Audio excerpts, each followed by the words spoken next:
Merhaba, bugün şiş örgü nasıl örülür, şiş örgüde ilmek nasıl atılır onu gösteriyorum. Hepiniz bu videoyu izledikten sonra çok kolay bir şekilde ilmek atabilir. Dilerseniz kazak, atkı, şapka, boyunluk, aklınıza gelebilecek bütün projeleri bu başlama tekniğiyle gerçekleştirebilirsiniz. Size göstermek amacıyla yün akrilik karışık bir ip tercih ettim. İpim gayet de ince. Ama siz yapabileceğiniz bütün projeler için alacağınız ipin içeriğine bakabilirsiniz. Genelde bu ipler hep yün karışımlı akrilik ipler oluyor. Size göstereceğim için de burada 3 numara bir şiş kullanmış oldum. 2 şişle harika projeler yapabilirsiniz. Şimdi ne kadar uzunlukta bir şey başlamak istiyorsanız eğer ipimizin ucunu dilediğimiz kadar uzatabiliriz. Ya da çok kısa bir şey yapacaksanız çok fazla da uzatmaya gerek yok. Şimdi size ilmek atmanın en hızlı şeklini gösteriyorum. İpimizin ucunu dilediğimiz kadar uzatabiliriz. Uzatıyoruz ve ipimizi şöyle ikiye katlamış olduk. Bakın ipimizin ucu burada. Biz ipimizi ikiye katlamış olduk. Şimdi bu ilmeğimizi iki parmağımıza geçiriyoruz. Ama katladığımız yeri de tutuyoruz aynı zamanda. Şöyle tutup bir V şekli oluşturuyoruz. Şöyle yapıyoruz ipimizi. Bakın V şekli oluşturmuştuk. Şöyle yapıyoruz ve bu bir ilmek oluyor. Tekrar gösteriyorum. İpimizi katlamıştık. Tutuyoruz katladığımız yerden biraz pay verip baş parmağımız ve işaret parmağımızı geçiriyoruz ve bunu şöyle çevirip ipimizi alttan geçirdik. 2 tane ilmek oldu ve bu boşluğun içine şişimize ilmeğimizi takıyoruz. Şimdi bu ipimizi ikiye ayırıyoruz. Ortadan ikiye. Gördüğünüz gibi ipimizin ucu burada. Diğer ip de yumaktan gelen. Bu ipimizi de gene bu sefer de gene hep işaret ve baş parmağımızı kullanıyoruz. Şöyle tutup aynı zamanda ipin geri kalan kısmını da şurada bakın sabitlediğim yüzük parmağımın arasına şöyle tutuyorum ve bu ipimi böyle geçiriyorum.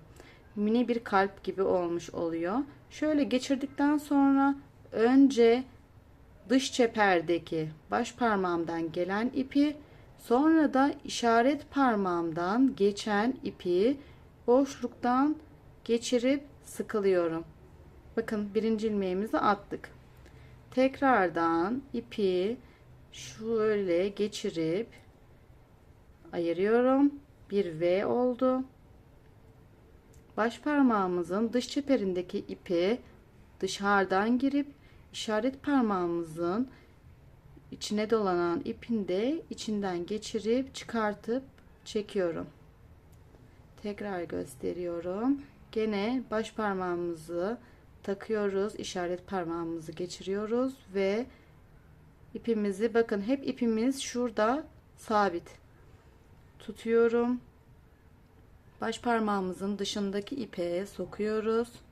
İşaret parmağımıza dolanan ipin üstünden ve şişimizi boşluktan dışarıya geçirdik.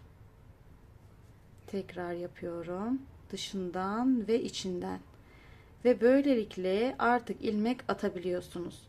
Ne kadar isterseniz o kadar sayıca ilmek atabilirsiniz. Bakın. Şöyle bir görüntü olmuş oldu. Yani şurası haroşa dediğimiz kısım gibi oldu. Burası düz kısım oldu. İşte bu kadar basit. Bütün ilmekleri böylelikle artık çok kolay atabilirsiniz. Şimdi bu örme kısmını nasıl örüyoruz onu gösteriyorum hemen. Şuraya bu kalan ipimizi bir kere düğüm atalım. Çünkü baştaki ilmeğimiz artık sökülmesin ve gevşek durmasın. Şöyle hemen buraya da ikinci firangumu yaptım. Bu artık sökülmez. Bunu böyle bırakıyorum. İlmeği atmıştık. Şimdi ters çeviriyoruz. Bakın şu demin haroşa gösterdiğim kenara gelmiş oldu. Ve ilmeğimizi başlayacağız. Boynunuza ipi takarak da örebilirsiniz. Elinizde de örebilirsiniz. Ben elimde öreceğim size.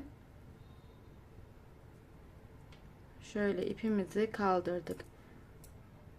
Ben tığ işi yaparmış gibi şöyle elime bir kere doluyorum.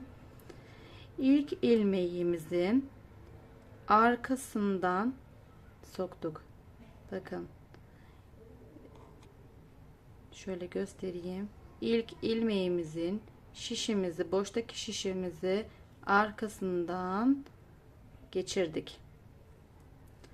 Daha sonra şu ipimizi, boşta kalan ipimizi arkaya geçirmiştik ya, bu boş olan şişimizi üstüne bir tane ipimizi doluyoruz. Bırakmayın bu ipi ve böylece bunun içinden geçiriyoruz. İlk sıralar her zaman çok zordur. Biraz sıkı olduğu için uğraştırır ama ileriki sıralarda bu sizi hiç zorlamaz. Sökülürse ilmeklerimizi tekrardan geri atabiliriz. İlmeğimizi arkasından geçiriyoruz. İpimizi, yumaktaki kalan ipimizi örüyoruz bu arada, yanlış olmasın.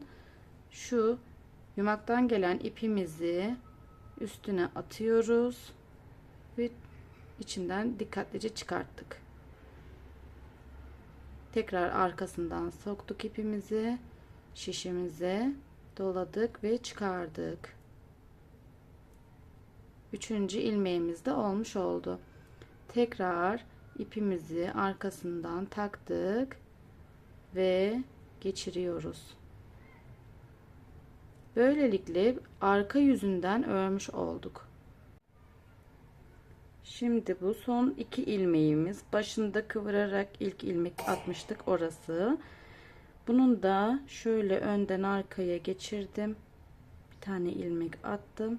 Ve tam şu kıvırık yer kaldı. Şu iki ilmek her zaman çok zordur. Buraya dikkat edelim. Burayı da tekrardan örerek aldım. Bakın ilk sıramız oluşmuş oldu. Şimdi örgümüzü ters çeviriyoruz. İlmeğimizi de arkada bırakıyoruz. İpimiz arkada, ilmeklerimiz de böyle oldu. Şimdi buraya arkadan geçiriyorum. Ama bu ilmeği örmeden alıyorum. Örmeden direkt şişime geçirdim. Tekrardan ipimi arkasından taktım ve tuttum. Geçiriyorum. Ve geçirdim arkadaşlar.